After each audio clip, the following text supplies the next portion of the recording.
کہ گورننس صحیح نہیں ہو رہی صوبے کی. اس کے لیے اگر کوئی چیز ری ماڈل کرنی ہے تو وہ سوچی جائے, نہ کہ صوبہ بنانے کی بات. کیونکہ دیکھیے جو سندھ میں لوگ بستے ہیں وہ سندھ دھرتی سے محبت کرتے ہیں, وہ سندھ کو ایک اپنا دل کا حصہ سمجھتے ہیں. میں نہیں سمجھتا کہ انہیں کسی بھی صورت ایکسیپٹیبل ہوگا کہ سندھ کی کوئی تقسیم کی بات کی جائے یا فیڈریشن کے حوالے کرنے دیا جائے. اچھا حسیب صاحب, ایم کیو ایم پاکستان کے سربراہ ہیں اس وقت ڈاکٹر خالد مقبول صدیقی, وزیر تعلیم بھی ہیں, فیڈرل منسٹری بھی ہے ان کے پاس.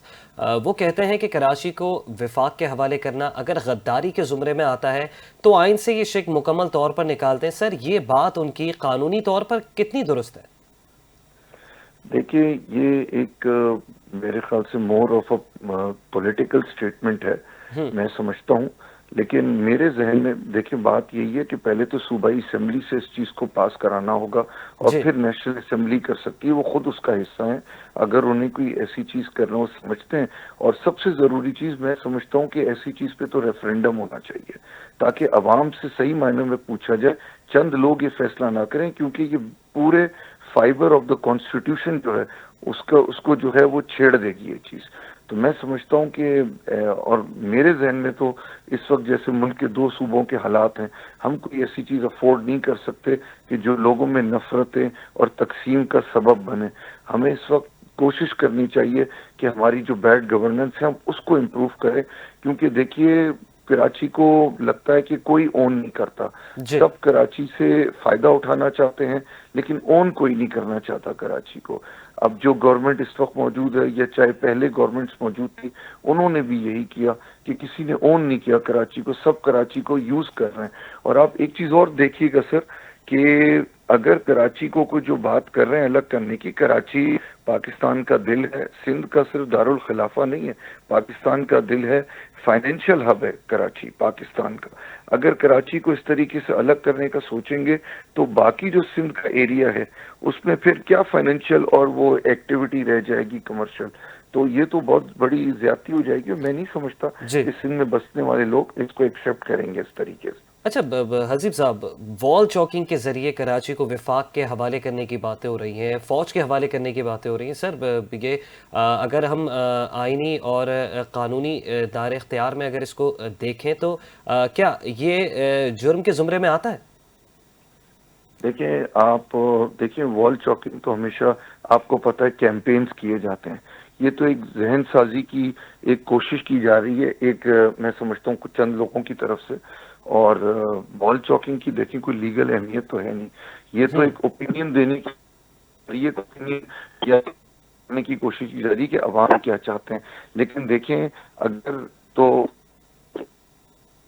کا پراپر فورم موجود ہے, آپ عوام سے رائے لیجئے, آپ پورے سندھ کی عوام سے جس کا کراچی پہ حق بھی ہے, سندھ کی ہر انچ پہ حق ہے, آپ ان سے پوچھیں اب وہ اس سے اگری کریں گے. جیسے دیکھیے دوسرے ملکوں میں ہوتا ہے, جیسے ایک ٹائم پہ آپ نے دیکھا ہوگا کہ کینیڈا کا ایک پارٹ تھا کیوبیک, اس نے کوشش کی کہ لینگویج چینج کی جائے کینیڈا کی فرام انگلش ٹو فرینچ. تو ادھر باقاعدہ پوری عوام سے ووٹنگ کروائی گئی اور پھر اس کے بعد انہوں نے ڈیسائیڈ کیا کہ کیا کرنا ہے کیا نہیں کرنا ہے. تو یہ تو ایک ایسی چیز ہے کہ میں سمجھتا ہوں پورے صوبے میں پھر اس کی پلیبسٹ ہونی چاہیے. اور میں ویسے نہیں سمجھتا کہ عوام اس کو ایکسیپٹ کرے گی, کیونکہ یہ اور نفرتوں کا سبب بن سکتی ہے. ہمیں اس وقت چاہیے کہ ہم وہ کام کریں جس سے لوگوں کو جوڑیں, اور یہ چیز کرنے سے دیکھیں بلوچستان کا آپ حال دیکھ رہے ہیں کہ وہاں کتنی لا اینڈ آرڈر کی سچویشن ہے, کے پی کے میں کتنی ابھی وادی تیرہ میں پھر آپریشن ہونے جا رہا ہے, ایسے سرد موسم میں لوگوں کو بے گھر کیا جا رہا ہے ایک آپریشن کی وجہ سے. تو کیا ہم سندھ میں کوئی ایسی چیز تقسیم کی, ہم نے 90 کی دہائی دیکھ لی, سر تقسیم کی تو سیاست بہت ہو گئی ہے نا, اب تو تعمیر کی سیاست ہونی چاہیے. بالکل, میں یہی کہنا چاہ رہا ہوں کہ ہمیں ایسا پالیسیز اڈاپٹ کرنی چاہیے جس سے لوگوں کو جوڑیں, ہم ایک جان بنائیں. ہم سے کوئی پوچھے باہر ملک میں جائیں تو ہم یہ نہ کہیں کہ ہم سندھی ہیں یا ہم پنجابی ہیں, بلوچ ہیں, ہم کہیں ہم پاکستانی ہیں. تو ہمیں پازیٹیو چیزوں پہ دیکھیں, گل پلازا کا انسیڈنٹ ہوا ہے, اب اس کو اگر اس میں آپ بات یہ کریں کہ جوڈیشل کمیشن بنے، اس کے اوپر بات یہ کریں ہم کہ جناب کوئی انڈیپینڈنٹ باڈی ہو جو کہ ایکسپرٹ ہو ان ایسے ایونٹس میں، فائر کی چیزوں میں، وہ آ کے اپنا تجزیہ دیں، اور پھر اس کے بعد بالکل دیکھیں آپ اپنی بیوروکریسی کو امپروو کریں، آپ اپنی رولنگ کو امپروو کریں، رادر دین یہ اس کا جی نی جرک ریئیکشن نہیں ہو سکتا کہ جی کراچی کو فیڈرل گورنمنٹ کے حوالے کر دیا جی جائے۔ اچھا میں نہیں سمجھتا حسیب صاحب، کہ میرا سادہ سا سوال ہے کہ 18ویں ترمیم کے نفاذ کے بعد وفاق کسی بھی صوبے کی رضامندی کے بغیر اس کا کوئی شہر اپنے کنٹرول میں لے سکتا ہے؟ ایسا کوئی قانون موجود ہے اس وقت؟ آپ کی تھوڑی سی آواز کٹ گئی تھی سوال کے دوران، حسیب صاحب، میں ایک بار یہ جاننا چاہ رہا تھا کہ وفاق جو ہے کسی بھی صوبے میں براہ راست مداخلت کر سکتا ہے اور صوبے کی رضامندی کے بغیر اس کا کوئی شہر اپنے کنٹرول میں لے سکتا ہے؟